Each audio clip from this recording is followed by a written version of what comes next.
Hi guys, Rachel CPR here. Today I wanted to share with you this dramatic transformation with these beautiful wooden chairs. I purchased them at the secondhand store at a very wonderful price of $1.99, and it fit perfectly because I was on Pinterest searching all types of tables, wooden tables with painted chairs, and I found so many beautiful tables there.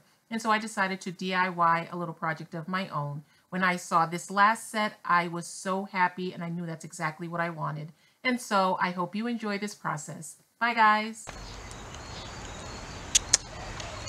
So these are the chairs that I am going to be re-loving. I purchased them from the secondhand store, and you can see the price tag was amazing. I am so excited about them.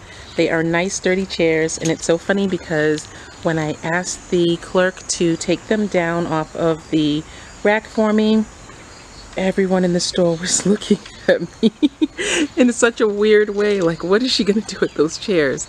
But I definitely saw the diamond in the rough with these chairs, and I am super excited about making them beautiful again. They are so sturdy, and they're just wood chairs, and it's so difficult to find wood chairs that are not paired with a table. And even if it's with a table, they are super expensive because in general you just don't get the solid wood chairs anymore. So I'm super excited, and I wanted to share with you guys how I revamp and re-beautified these awesome chairs. There are some nicks in them. You see down here there's a little nick, but I'm just going to sand down the rough spots and cover it over with the whatever I can, spackle and whatever, just to make sure that they are nice and neat.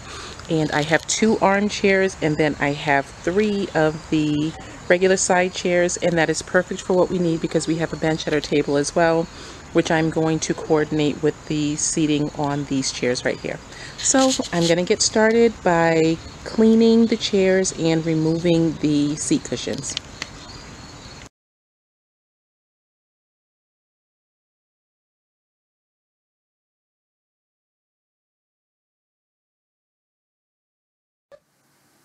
So I've already sanded and painted my chairs. I am not going to record that part because obviously it's just a very basic process, but the covering of the seat cushion was a little bit tricky, so I wanted to share that with you. So what you do in the beginning is you measure out to see how much of the batting and the fabric that you will need to completely cover the seat. You want to make sure you cover the seat and the cushion together so that you have enough clearance.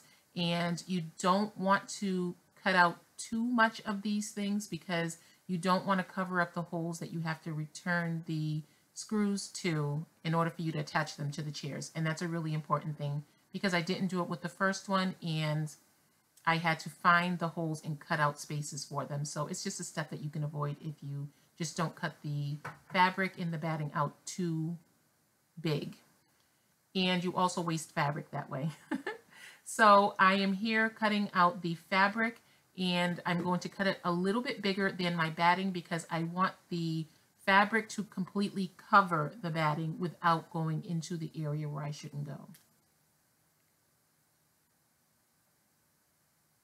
This was a little bit too much that I went over, and I ended up having to trim it, so I wasted a lot of fabric with that. And that was a big deal to me because the store only had 2 yards of this fabric.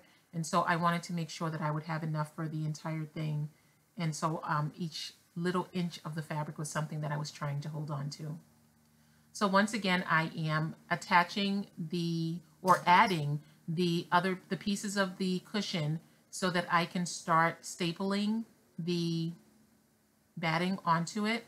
And you definitely want to make sure you do the center pieces of each part of the chair seat, because if you don't, you can have a problem with the pattern not being centered or perhaps being crooked.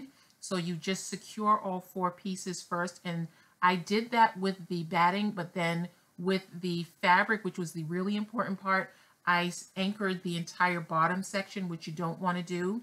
And it didn't turn out to be a problem because of the type of fabric that I have. but that's not, you just don't want to do that because it can really turn into a problem for you.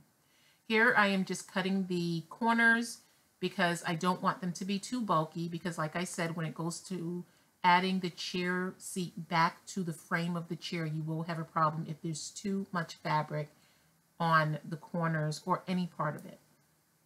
So you just cut at an angle and then you just add it as flat as you possibly can.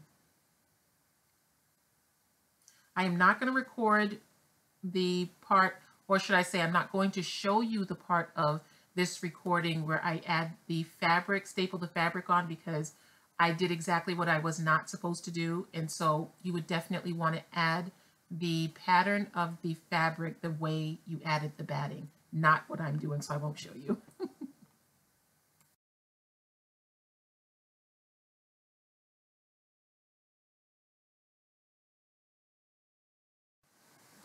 I love this transformation so much. I wanted to show you how it looks at my table. It's nighttime, so you don't see it as clearly, but I love them. Thank you so much for sharing this time with me. See you again soon, guys. Bye.